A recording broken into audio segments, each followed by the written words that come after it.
Hello, my name is Gaetto, and I'm here with Coach Andrew Palmer, and we're discussing all things women's volleyball. This past week, you took on 3 teams, Eureka, Benedictine, St. Norbert, and really first contact was a thing, both for serve-receive and just serving. But some of the things that, like, at the start of the season, you guys were kind of working on with a bunch of new players, that's kind of a thing because those are the most nervous part about the sport. Yeah. And really towards this week, you guys really saw high ace numbers, in system a lot with your serve receive. So what have you guys been really implementing to get those high numbers, especially with like Perkins, who had like 6 aces against Eureka? Yeah. I mean, we're really putting emphasis on serve and serve receive. I think, the game of volleyball is won and lost there. The other things play a factor, but, if you can pass well and keep yourself in system, opens up your options on offense, and taking them out of system makes them a little bit more one-dimensional. So I'm just really trying to emphasize that as what we need to work on and what we really need to be top-notch on day in and day out to give ourselves a fighting chance. Mm-hmm.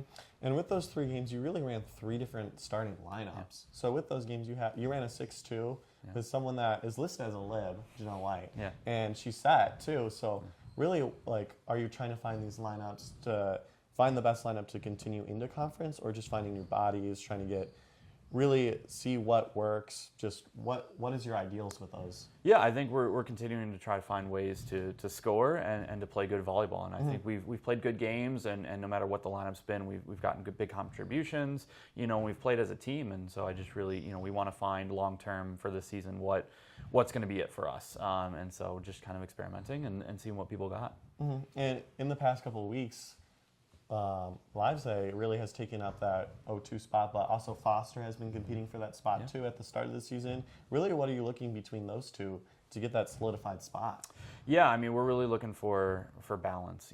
We're looking for passing, obviously, is first, but also scoring potential. Outsides get a lot of sets, especially when the situation isn't good. Typically out of system and kind of cleaning up the junk. And so, someone that can pass and someone that can score relentlessly is kind of what we're looking for. Mm-hmm. And with you have 2 players that really have been taking this high leadership and a high kill count, both Christensen and Hunt, who have been really having those high kill marks, usually your kill leaders within the game. What are you telling them on the court too? Yeah, just really kind of, we understand each other and what their strengths are and just play to those strengths. And then when it's not there, what can you do to still be highly effective? And so we've worked a lot in the off season on them and their development, and then also their leadership, just kind of honing in on some of that. Both captains on the team, and just kind of helping foster that leadership mentality and potential out of both of them. Mm-hmm. And you're taking on Edgewood tomorrow. Yeah.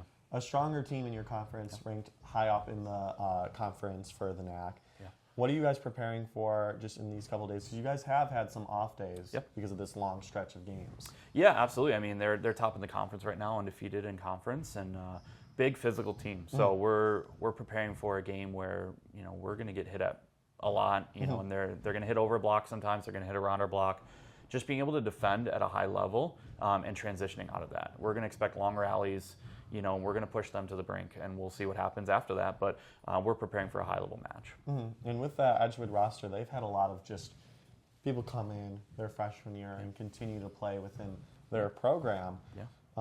What are you looking for your players to have that kind of culture and mentalities where you could just build up on a team and just build and better and better and better? Yeah, I mean, it comes down to culture. It comes down to when we recruit for 4 years, and the culture that we create here, the players within themselves, they want to stay here and they want to be here and they want to continue to develop and grow, and they can see the vision that we're laying out in front of them. And so, and we're taking steps for that. And I think there's a lot of buy-in and there's a lot of comfort and just relaxation within this group. And so we want to just continue to build on that. Mm-hmm. And when you're traveling to an away team, especially when in conference, what are you telling your team for just the nerves with a team that's like high up there in the conference rankings to prepare for? Yeah, I mean, anybody can beat anybody on any day.